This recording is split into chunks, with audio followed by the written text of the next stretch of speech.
Esamba phambili indaba namuhla elakuleli emzamweni wokuthola umgomo we-COVID-19 alokho engene njalo kamazwe enduduzo ngokudlula kowenathu kanti KZN isikelise yaba ngeyesithathu ngokwezibalo ze-COVID-19. Lezi-ke izindaba ze-1KZNTV ifundelwa samukeliso Nqulunga ngibingelele mbukeli. Njengoba ke zilokhu zinyuke njalo izibalo zabahaqwa i-COVID-19 ungqongqoshe wezempilo kuleli udokotela Mkhize usememezele ukuthi ke balinganiselwa ku-40 million abantu abazothola umgomo wokuvikela ukusabalala kwaleli igciwane. Mkhize ke uveze ukuthi lo mgomo uzoqala kulabo abasemnyangweni wezempilo kulandele labo abathaka ukulwisana nalolu bhubhane kanti ke kulindeleke kubuya lo mgomo uqale ukutholakala ngokuphela kwalenyanga. Njengoba lokhu ligadle njalo futhi abantu beqhubeka nokutheleleka ngegciwane i-COVID-19 elakuleli selisukumile nalo lathi angeke lime kushaya izandla libukela abantu bebhuqabhuqwa ukhovethe. Ungqongqoshe wezempilo wakuleli udokotela Mkhize uqinisisa izakhamizi kuleli idolo ngokuthi sesiqalile izingxoxo zoba nelakuleli lithola umgomo ozovimbela abantu uba bangatheleleki kalula ilomkhuhlane. Mkhize uthi balinganisela kwisigidi esingama-40 abantu abazokwazi ukuthi bagcine bethole lo mgomo nokulindela ukuthi utheleke kuleli ngokuphela kwenyanga uNhlolanja. We believe that the vaccines have to be made available to all South Africans, starting with the frontline care workers and the most vulnerable, to ensure that there's protection for them first as amongst the most vulnerable groups. Our health workers are the core soldiers in the fight against COVID-19, and they need to be protected so that they can ensure the stability of our own health systems. Now, these vaccines need to be available. I would say for the majority of the people, we need to be able to get them rolled out to them by the end of 2021. We've taken much of the advice from our Ministerial Advisory Committee on Vaccine, which we shall introduce shortly. We did introduce to the country in September, but I think just because we're busy with this discussion now, it's going to be important to just reintroduce them. We will ask Professor Perry Shoop, who is an experienced professor who has dealt with the issues of immunology and vaccines for over 30 years of his career, and a whole lot of other members who are just as experienced. Balinganiselwa ngaphezulu kwesigidi abantu asebesuleleke ngaleli ubhubhane kanti bangaphezulu kwama-30 ezikulungwane abasebendulele kweliphakade. Mkhize ekhuluma nabezindaba uveze lo mgomo uzotholakala mahhala kulabo abangenayo i-medical aid elakuleli lisalelwe ukukhokha imali esele ukuze likwazi ukuthola lo mgomo. Who must be immunized and that's equivalent to 67.25% of population, as we've indicated. At this stage, we have secured the doses that will be acquired through the COVAX, which will ensure that we immunize 10% of the population. This mechanism, you would have heard that the president spoke about this, that we expect this process that it will have delivered the vaccine by the beginning of the second quarter. This is what the COVAX arrangement is able to deliver to us. Then, of course, we have to raise the funds to pay for the outstanding amount, which would be the additional over almost 50% of the population in terms of that calculation.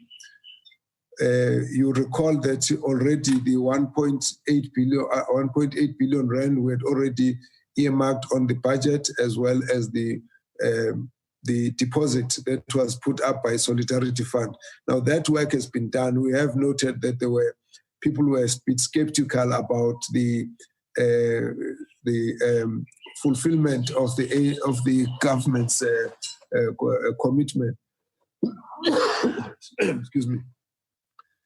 But we must say that we have cleared all those technical hitches, and the point we're dealing with now is that we are waiting for the COVAX to deliver. Nakuba abanye bejabule ngenxa yalo mgomo kodwa abanye bathi cha angeke bayingene lo mgomo nabafanisa nesikhali sokubabulala. Ezindabeni ze-1KZNTV kube kuthi abantu maphumulo eRichards Bay. Sekuthuse abaningi ukudlula emhlabeni kube ngumongameli wenyunyana yothisha iNATU uEllen Thompson nokuveleke izindaba zokudlula kwakhe namhlanje ekseni. uThompson wathatha esokuba ngumongameli weNATU mhla zinhlanu kuMandulo ngonyaka ka2018 ethatha ke izintabo Sipho Sethu Ngcobo nowayesethatha umhlala phansi ngemuva kokuhola ke lenhlangano isikhathi eside kakhulu okuyiminyaka eli-18. uThompson kosebenze ngaphansi kobuholi bukaNgcobo okokuqala njengephini likamongameli wabuya kwabake sesikhwameni somsebenzi esihlangene sokuba ke umqondisi omkhulu kanye nephini likamongameli. uEllen Thompson ubeyishoshovu esitela amalungelo othisha kanjalo ke nokuqinisekisa ukuthi abantu bayakuqonda ukusebenza kwenhlangano iNATU emphakathini. Isifundazwe KwaZulu-Natal sesikeliswe isithathu kuzwelonke ngokwezibalo zabantu asebehaqwe iCOVID-19 lokhu kulandela ukunyuka kwezibalo mhla zingama-28 kuZibandlela njengoba ke zibalela kwizinkulungwane ezinhlanu zakhamuzi ezatholwa zinalesi sifo. Undunankulu wesifundazwe KwaZulu-Natal uSihlezi Kalala unxuse izakhamuzi zakulesi sifundazwe ukuthi ziqikelele ukuthi ziyayithobela imigomo kathaqa yokuvala kwezwe. uZikalala ke ubekhuluma kanje kwisithangamisa bezindaba eThekwini. Ukunyuka kwezibalo zabashonayo kanjalo nabahaqwa umkhuhlane uCOVID sekususe izinkolelo eziningi kubantu bakuleli kanti abanye basola uhulumeni wakuleli ngokubenzela phansi njengoba bethi umkhuhlane ulethwa ezobuchwepheshe phecelezi 5G nesanda kwethulwa kuleli. Undunankulu wesifundazwe KwaZulu-Natal uSihlezi Kalala usexekela abakhuluma lamampunge ngobaphinde basola ngokudukayisa umphakathi. Ukhuze nekhuluma kwesithangamisa besindaba uveze ukuthi laba bazophula umthetho bazoyikhotha imbenge yomile. The message from the security forces and from the government at large is clear. There will be no mercy for those who continue to flout the disaster management regulation and thereby putting other citizens at risk. Police officers will continue to conduct operations in hotspots areas across the province and will hold roadblocks and stop and search, as well as other operations to ensure that citizens comply with the disaster management regulations. Uzikalala ubeseveza izifundo ezithathwa njengezizinda zalolu bhubhane nokuyize zinyusa izibalo zabantu asebesulelekile kulesifundazwe. Wanxusa nomphakathi uba ulandele imigomo ebekiwe yofaka izifonyo ukugeza izandla kanjalo nangesibulali magciwane nokugcina ibanga bangasondelani ngabodwana. Uzikalala uthi angeke babekezelelwe abazophula umthetho okulwisana nalolu bhubhane. Sithi wonke umuntu makangisa makeze esibhedlela emtholampilo kusekile. Sinabantu abangu-8,723 abangabasebenzi bezempilo sebetheleleke ngalesi. Kulaba iningi liyasimama liphile kodwa ngeshwa abangu-98 badlulile emhlabeni kusukela lesifo saqala. Yingakho-ke sigcizelela ukuthi ukwehlisa iy'namba zabantu abaye esibhedlela ngokuthi siziphathe kahle kuyasilekelela sonke. Mangisho ukuthi kunabantu abafafaza izindaba engelona iqiniso. Abanye bathi lesi sifo siza ngokuthi usebenzise ezokuxhumana ezibizwa nge-5G mobile communication technology. Konke lokho akunayo umsuka obambile. Abanye baze bafune ukuqagela ukuthi i-vaccine okukhulunywa ngayo ngeke ibe healthy and izokhanda iy'nkinga. Yonke leyo nto siyacela iphele ngoba akusilekeleli ukusabalalisa izinto engelona iqiniso.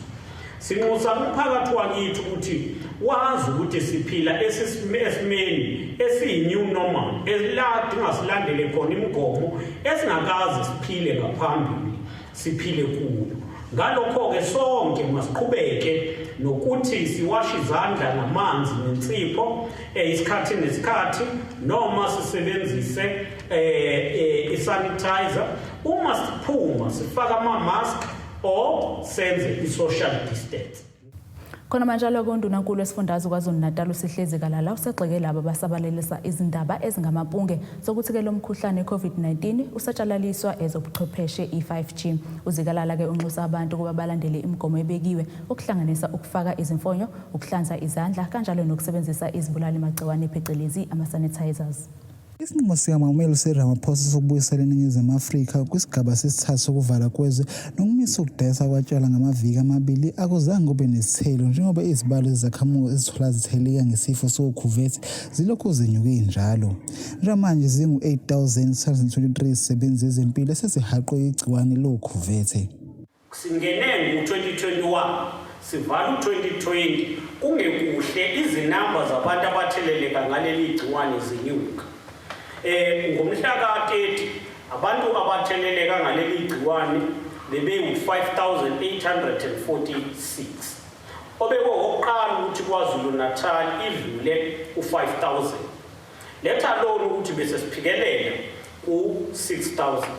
Siyafuna ukunote ukuthi ngosuku olulandelayo langomhla ka-31 baba ngu-5,311 kanti ngomhla ka-1 baba u-4,971. Kodwa izinga futhi labantu abashonayo liyaqhubeka liba yi-concern kuthina KwaZulu Natal. Yingakho sithi iy'namba zisikhombisa ukuthi kumele sonke sihlalele ovalweni ukuthi siyazivikela kulesi. Izibalo muva nje ziveza ukuthi isifundazwe KwaZulu Natal sisizinda somkhuhlane wokhuvethe njengoba ngu-209,791 abantu asebehaqwe ukhuvethe kulezi fundazwe. Uma ubheka KwaZulu Natal sinabantu abangu-209,691 asebethelelwe yilesi sifo. Kanti abantu esebeshonile lapha KwaZulu Natal ngenxa yalesi sifo bacela ku-4,642. Lokhu-ke kuyasikhombisa ukuthi kunzima kakhulu. Akekho umuntu ongathi manje akamazi umuntu oseke waphathwa yilesi sifo. IKwaZulu Natal nama-district ayisithupha ashayeke kakhulu ngenxa yalesi sifo. YiTheku, Mgungundlovu, Gugu, iHerigwala, King Cetshwayo neLembe. Bayaqhubeka lama-district ukureporta izinamba ey'the ukukhula.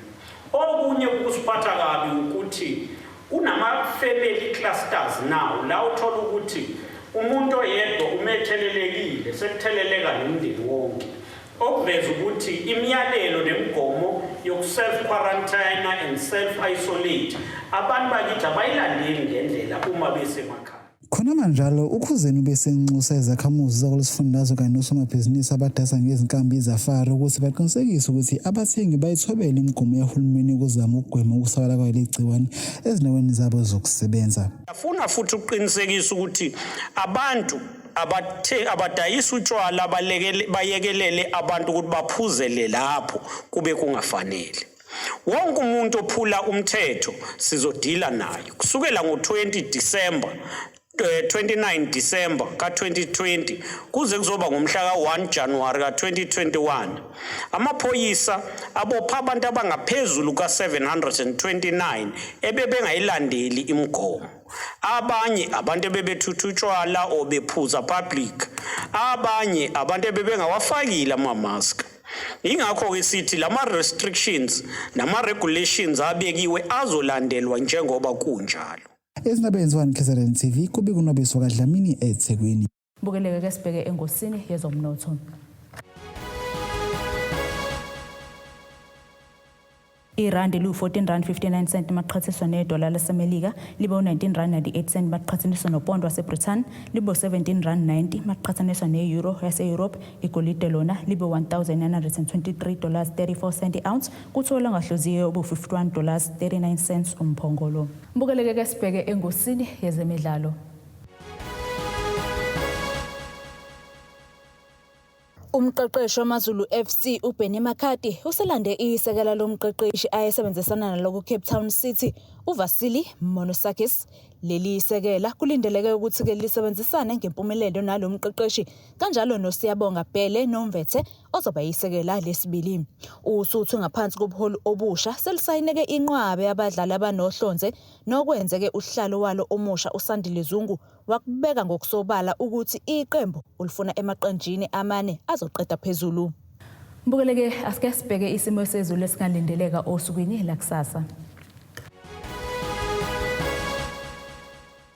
Empangeni zikhona imvula ezingalindeleka amazinga okushisa u23 kuya 32 degrees, eThekwini u22 kuya 28 degrees, eMgungundlovu Ndongazibomvu u19 kuya 29 degrees, Olunde Mashona u22 kuya 31 degrees, eXhobhe Mantente u17 kuya 26 degrees, siphethe ngeFriday Filidi u19 kuya 29 degrees. Bukelike ingakho bese kuphathele zona osukwini namhlanje, mina nawe sihlangane kusasa futhi ngasesikhathi esifanayo, ngenifisela ubusuku obuhle.